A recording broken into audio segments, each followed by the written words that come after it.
일반적으로 자기 자신이 건강하다고 이야기하는 사람들은 두 가지 부류로 나뉩니다. 진짜로 남들보다 면역력이나 근력, 지구력이 선천적으로 좋거나 아니면 평소에 건강에 딱히 관심은 없지만 병원에 안 다니니 건강한 줄 착각하시는 분들이죠. 후자에 해당하는 비율이 전자보다 월등히 높은데 이들의 경우 딱히 영양제도 먹지 않고 식습관이나 운동도 정해진 틀이 없을 가능성이 높습니다. 개선되기 전까지는 당연히 건강하다고 할 수 없겠죠. 건강만큼이나 중요한 우리의 자산, 돈을 인식할 때에도 앞서 말씀드린 건강과 똑같은 메커니즘이 존재합니다.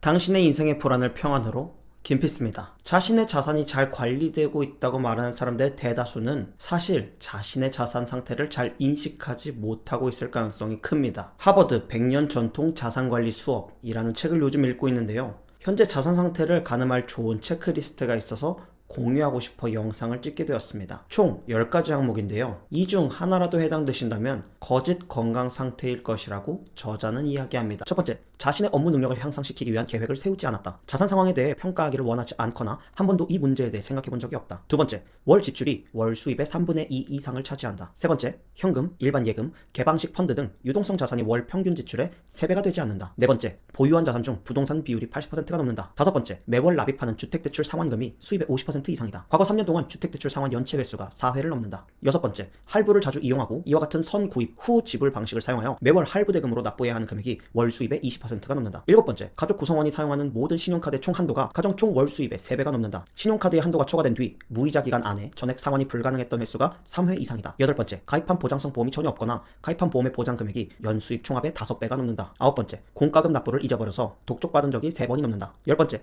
리스크가 큰 투자 상품을 좋아한다. 높은 수익을 위해 대부분의 자금이 주식이나 주식형 펀드에 집중되어 있다. 이 파란색으로 표시된 지출에 대한 항목은 항상 수익에 따라 일정한 비율이 넘지 않아야 합니다. 이것은 주택대출 상환금도 마찬가지입니다. 아무리 수억 대의 집을 가지고 있어도 과하게 나가는 이자는 리스크일 뿐입니다. 또 신용카드 사용 현황이나 공과금 납부 상태를 보고 돈을 통제하는 능력을 길러야 합니다. 통제가 안 되는 개는 사람을 물게 되는데 결국 사람을 무는 개는 사람이 만드는 것입니다. 주황색으로 표시된 투자에 대한 항목은 자기계발, 예금, 국채, 주식, 펀드, 부동산, 보험까지 꼭 있어야 하지만 지출에 비해 너무 과해서도 부족해서도 안 되는 것들입니다. 건강을 위해 적당한 영양을 공급하고 적당히 소모해서 균형을 잡아야 하는 것처럼 건강한 자산 상태를 만들기 위해서는 유동성 자금, 자기계발 자금, 보장성 보험은 필수적이고 공격적인 투자나 부동산은 과해서는 안 되죠. 물론 이 적당함, 이 과함, 이것들이 월 수입에 따라서 그리고 투자 성향에 따라서 다를 것입니다. 급여가 만약 300만원 미만이고 쌓아놓은 돈이 500만원 미만이라면 투자에 대한 리스크와 예측하지 못하는 상황에 대한 리스크를 감당할 수 없습니다. 그러니 불릴 시드머니가 모일 때까지는 리스크를 낮추기 위해 축적하는 식의 자산 관리를 해야 합니다. 수입의 대부분을 저금하고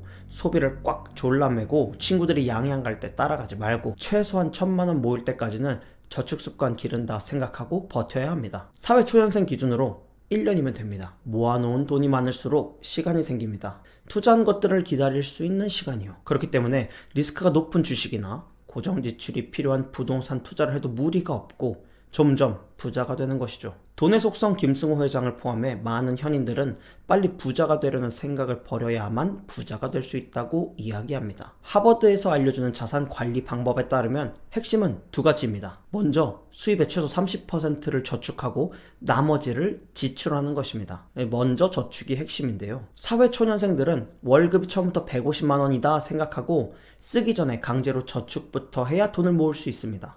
원래 손에 닿는 돈은 다 써버리고 싶은 것이 미래보다 현재의 안락을 추구하는 것이 인간이기 때문입니다. 이렇게 모아놓은 돈들은 유동성 자산으로 내가 언제든지 꺼내 쓸 수 있는 자산들입니다.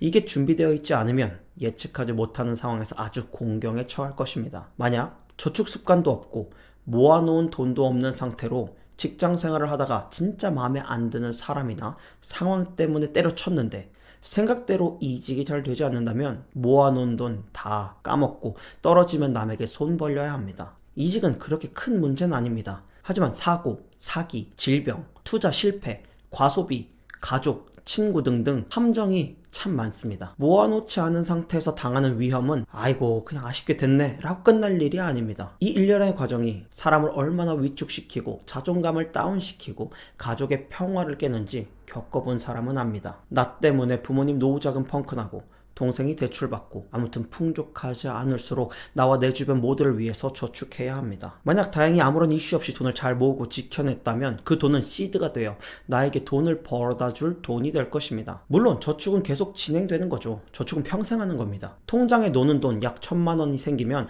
나머지 저축분은 모두 투자 영역에 들어가면 되는 것입니다. 노는 돈도 파킹 통장에 넣어놓으면 마냥 쉬지는 않으니까 카카오뱅크나 토스 등 알아보시면 좋죠. 두 번째로 중요한 것은 바로 분배입니다. 투자할 돈 중에 언제 쓸지 예상 가능한 돈, 예를 들어 30대 중반에 차를 살 것이고 결혼을 할 것이다. 40대 중반에 어디에 있는 집을 살 것이다. 60세에는 은퇴할 것이다. 와 같은 큰 그림을 위한 자산 분배는 필수입니다.